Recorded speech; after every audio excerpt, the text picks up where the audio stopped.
What's up, hello, my name is Emma, and today I'm going to be doing the Summer Scaries book tag. As a note, this video is kindly being sponsored by Penguin Teen, and they did create this tag inspired by the Merciless series by Danielle Vega. The fourth book in the Merciless series, Last Rites, is coming out on June 12th, and so inspired by the fourth installment of the series, Penguin Teen created this super spooky book tag that I am super excited for. If you haven't heard of the Merciless before, it follows a girl named Sophia who is new to school and quickly befriends the popular girls. After being swept up in this new friend group, the popular girls claim to want to help one of their other classmates named Brooklyn, and so Sophia obliges, but she finds out later that they believe that Brooklyn is possessed and they want to perform an exorcism on her to help her. But as the story goes along, Sophia begins to realize that it seems that their idea of an exorcism is more like torture, and it just seems like a really deep, intense, creepy horror novel that I'm really interested in. I feel like YA horror is not something that's frequently dabbled in, but I actually did read Danielle Vega's other novel, Survive the Night, many years ago, and I posted a spoiler-free review on my channel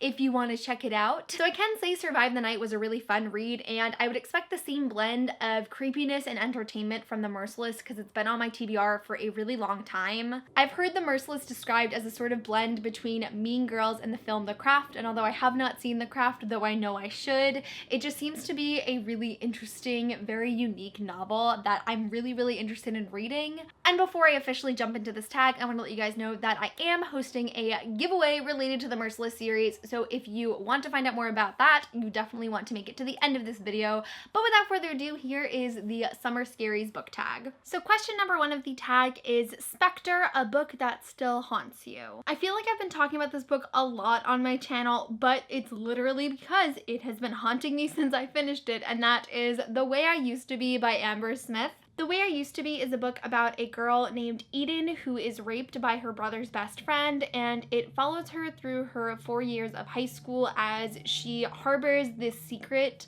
and we see how that sort of impacts her reactions and her view of the world. This book just really struck me. It is so heavy and it takes so much out of you to read. I keep saying this, but I basically finished this book by listening to the last 3 hours of the audiobook at 1:30 in the morning, completely in the dark, just crying and bawling my eyes out. Seriously, a book has not hit me this hard in so long that The Way I Used to Be is just so vivid in my memory since finishing it. I think about it all the time, and it definitely still haunts me to this day, and I think it will haunt me for a very long time just because it was so powerful and emotional and amazing. Question number two is Don't Split Up, a book that you would want to read around a campfire with friends. And for that one, I am going with Renegades by Marissa Meyer. Renegades has been one of my absolute favorite books of the year. I was so shocked with how much I loved it, and I just want everyone in the world to read Renegades, which is exactly why I would just love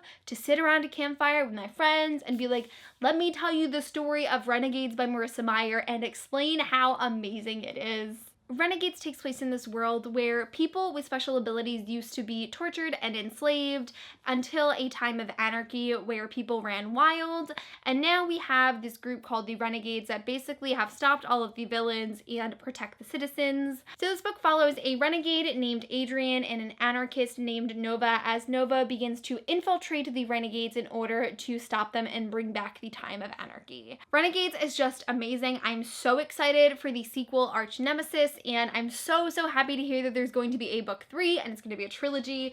It's just a book that I love so much and I know I'm going to love for an extremely long time, and I'm so happy I read it, and I just want everyone to love it as much as I do. Question number 3 is for Ghost, a book that you would like to ghost, a book that you would just like to forget on the side of the road and pretend like it never existed. For that one, I decided on Air of Fire by Sarah J. Maas, which if you guys know anything about my journey with Throne of Glass, you would know I read the first 3 books in this series twice over 2 different periods of time in 2 different formats, and I always get stuck of Air of Fire, and I haven't finished the series, and I might never because of this book. Air of Fire is just so long and filled with so many moments and characters I just don't care about, and I loved the first 2 books in the series, but Air of Fire is just such a drag for me and I never enjoy reading it. So I would just love to forget that Air of Fire exists because everyone keeps telling me, and I know the comments in this video are going to be filled with this too, that it gets better after Air of Fire,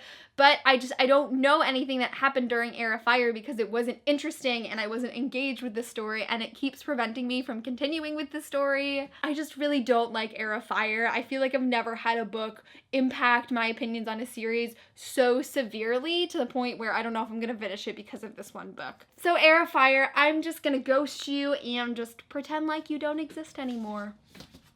Out of sight, out of mind. Question number 4 is Frankenstein, a book that mixes genres well. For this one, I don't know if this one necessarily counts, but I'm gonna say it counts, and that is Ace of Shades by Amanda Foody.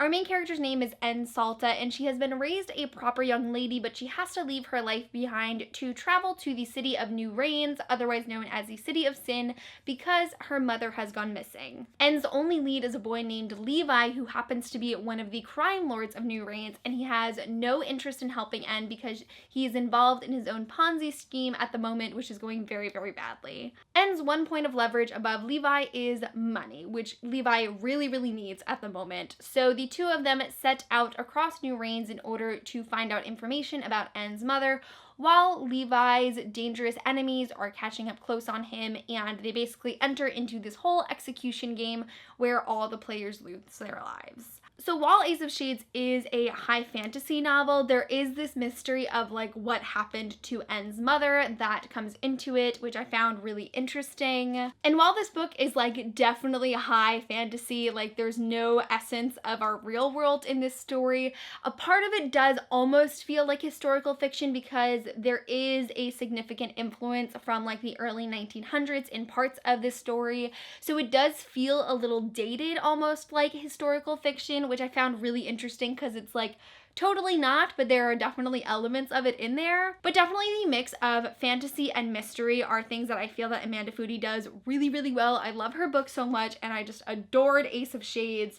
So if you are looking for like a mysterious, intense, plot-driven fantasy novel, I would definitely recommend Ace of Shades. Question number 5 is for Murder, a plot twist you did not see coming. And for that one, I'm going to go with The Woman in the Window by A.J. Finn. The Woman in the Window is another one of my absolute favorite reads of the year. It follows a girl named Anna who is agoraphobic, and one night she ends up seeing one of her new neighbors being murdered inside of her home. So the story is all about Anna trying to understand, is what she saw really what happened? Did it even happen, or is it something that she imagined? If it did happen, why and who did it? It is absolutely my favorite new psychological thriller. I loved it so much, and my favorite thing, other than the immaculate writing style of the story, is the plot and the plot twists. I read quite my fair share of thrillers and mysteries because it's one of my favorite genres, but never in my life have I had an experience with a book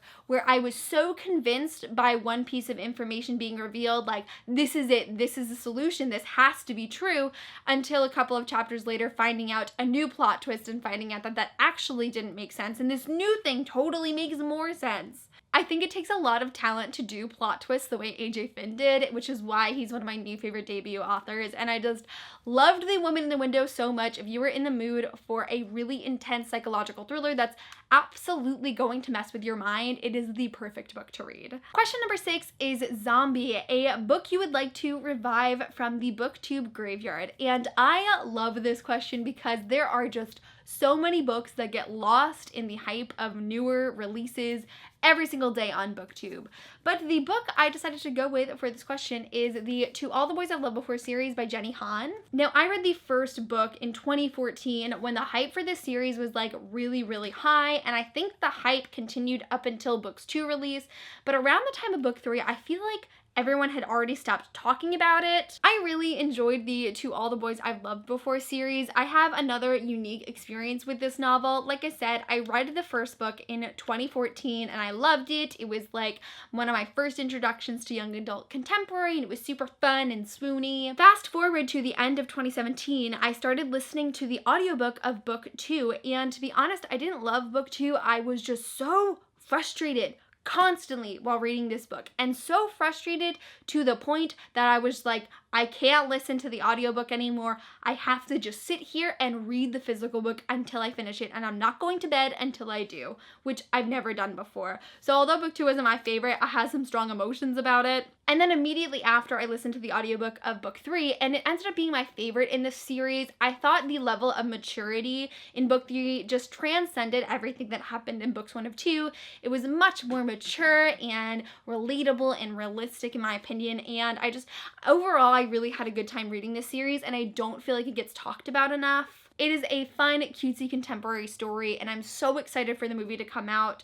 But if you have been missing out on the To All the Boys I've Loved Before series up until now, definitely revive it from the BookTube graveyard. Question number 7 is which? A horror book with a strong female protagonist. Now, personally, I don't read a lot of horror, so my choice for this one is actually a psychological thriller, but this book is so grotesque and messed up that it almost feels like a horror novel, and that is Pretty Girls by Karen Slaughter. Pretty Girls follows 2 sisters who haven't spoken in more than 20 years. Our first main character's name is Claire, and she ended up marrying a millionaire, whereas Lydia is a recovering drug addict who is a single mom running her own business and dating an ex-con. But the 2 of them are forced together after the untimely murder of Claire's husband, and it sort of starts to connect to the disappearance of their sister when they were children. It's very interesting because both Lydia and Claire are very flawed main characters, but there's something about their determination and their growth in this story that I feel makes them just really strong-willed characters, especially for all of the wildness and just like unbelievable events of the story that they have to survive through. Pretty Girls is just so messed up. It is like the most disgusting and gut-wrenching book I think I've ever read because of all of the like serious content that's touched on in this book. And even though Pretty Girls is not a horror novel, it's a thriller, it delves into some of the deepest and darkest and most evil parts of humanity, which is so terrifying. And that's why I feel like there's a lot of horror to be held in this book, even though it would normally be considered something else genre-wise. But it was a fantastic book, so if you're someone like me who loves reading really sick and twisted fiction, like this is a really great book to pick up. And finally, question 8 is mind control. Pick a spooky book you would like to recommend to everyone. And for that one, I am of course going with The Diviners by Libba Bray, which is one of the greatest young adult paranormal stories ever written. The Diviners is set in 1920s New York following a group of teens who have supernatural powers. And so while there are these murders going on in New York and the police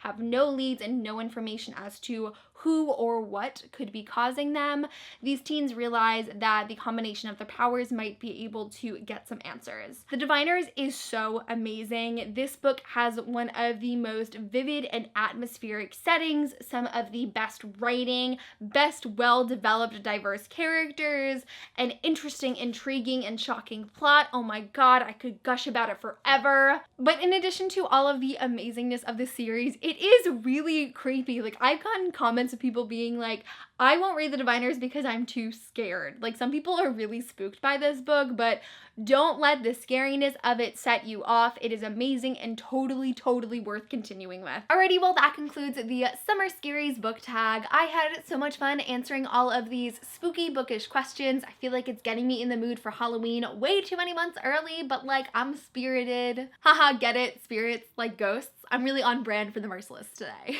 Speaking of the Merciless, I did mention that I have a giveaway for you guys, so I'm going to be giving away a set of the 4 Merciless books to one lucky winner. So if you would like to enter this giveaway, you can do so by using the Rafflecopter link in the description of this video. All you gotta do is sign in using an email, and then there are a bunch of different options you can do in order to gain more entries and better your chance of winning. As you might know, most of my giveaways are US only because I'm usually not the person sending out the books, but because Penguin did send me the extra set of books to send out myself, I am going to be making this an international giveaway, so you can enter from anywhere in the world as long as I can ship a box to you. All of the additional giveaway guidelines and information you will need are in the description below, so definitely go and check this out and indulge in this super creepy, dark book series that I'm really excited to read myself. But that really concludes this video. If you are someone like me who loves all things spooky and book related, I would definitely recommend doing this tag and keeping the Halloween spirit alive in the middle of June.